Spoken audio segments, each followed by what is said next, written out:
Hello friends, જય શ્રી કૃષ્ણ, જય સ્વામિનારાયણ, જય માતાજી. આજે આપણે ઇન્સ્ટન્ટ રેસીપી બનાવીએ છીએ. કંઈક નવી જ રેસીપી છે.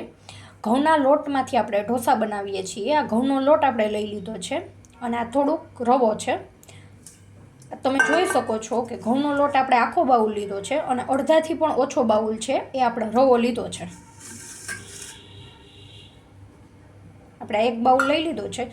સવારે ઉઠીને તમને ઈચ્છા થઈ કે આજે ઢોસા બનાવવા છે તો તમે નાસ્તામાં ઇન્સ્ટન્ટ બનાવી શકો છો, કે ટિફિનમાં તમારે તમારા બાળકોને આપવા હોય બનાવીને તો પણ તમે આ ઇન્સ્ટન્ટ ઢોસા બનાવી શકો છો.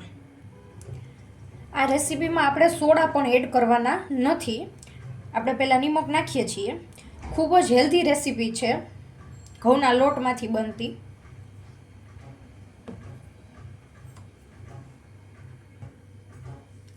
આપણે હવે પાણી એડ કરતા જઈએ અને હલાવતા જઈશું.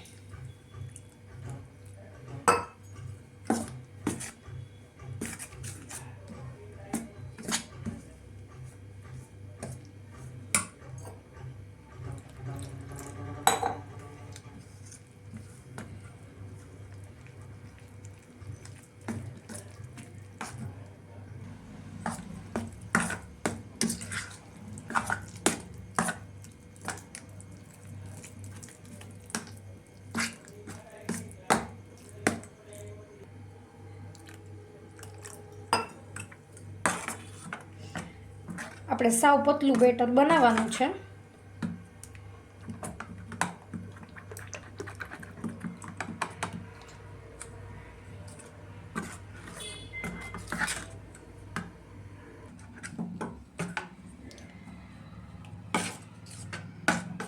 ફ્રેન્ડ્સ, તમે જોઈ શકો છો કે કેટલું પતલું બેટર બન્યું છે આપણું. આમાં થોડાક લમ્સ છે,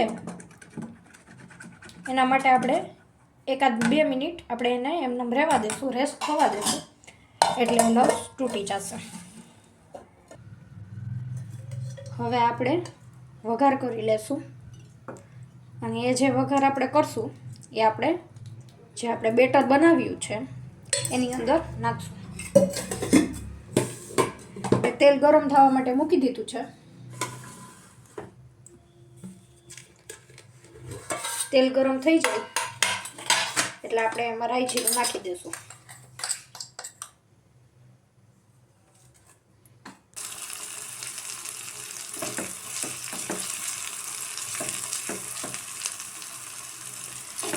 આપણે આમાં ડુંગળી, આદુ, લીમડો અને મરચાંની કટકી એટલું આપણે વઘારમાં નાખ્યું છે અને રાઈ ને જીરું.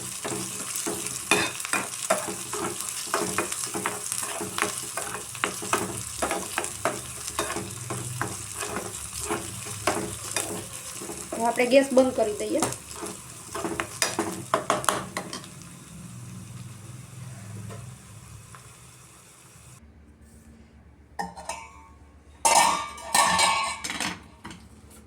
આપણે જે આ વઘાર કર્યો છે એ આપણે આની અંદર એડ કરી દઈએ બેટરમાં.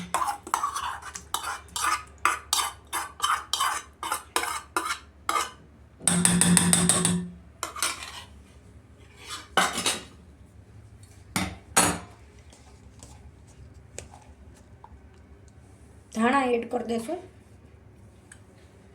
આપણે મિક્સ કરી લઈએ હવે.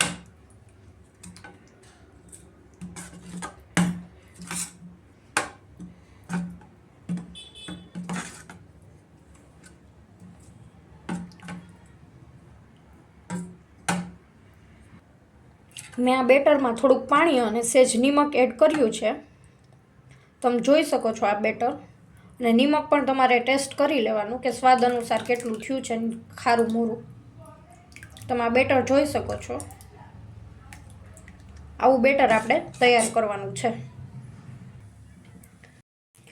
આપણે ગેસ ચાલુ કરી દીધો છે અને આપણે લોઢીમાં તેલ ભૂસી લીધું છે.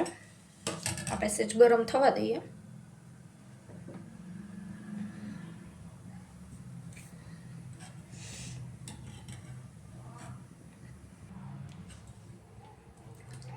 હવે આપણે આ બેટર એડ કરી દઈશું.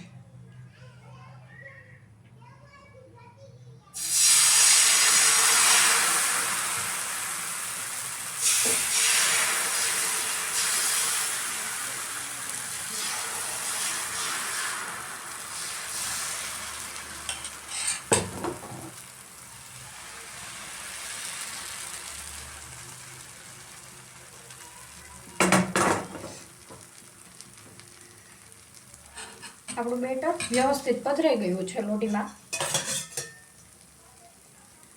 આપણે સાઈડમાં તેલ એડ કરી દઈશું.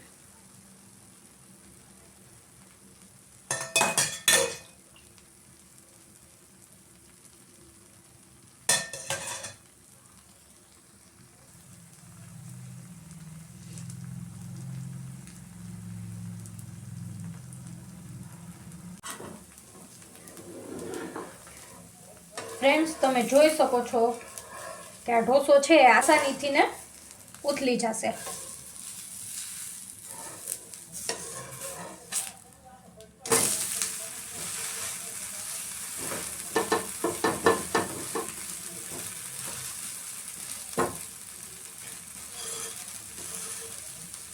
ક્રિસ્પી છે, તમે જોઈ શકો છો.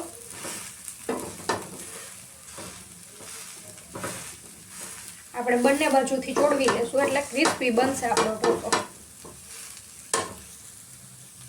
જોઈ શકો છો કે આપણા હેલ્ધી ઢોસા તૈયાર છે. તમે પણ આવો નાસ્તો ઘરે ઝટપટ બનાવી શકો છો. અને ટિફિનમાં પણ સવારે વહેલા ઉઠીને જો તમને વિચાર આવે કે આવો મારે નાસ્તો લઈ જવો છે ઢોસાનો, તો તમે ટિફિનમાં પણ ઝટપટ બનાવીને લઈ જઈ શકો છો. જો તમને મારો આ વિડીયો ગમ્યો હોય તો લાઈક, શેર અને સબસ્ક્રાઈબ જરૂરથી કરતા જજો. હવે મળીએ આપણે નવી રેસીપી સાથે.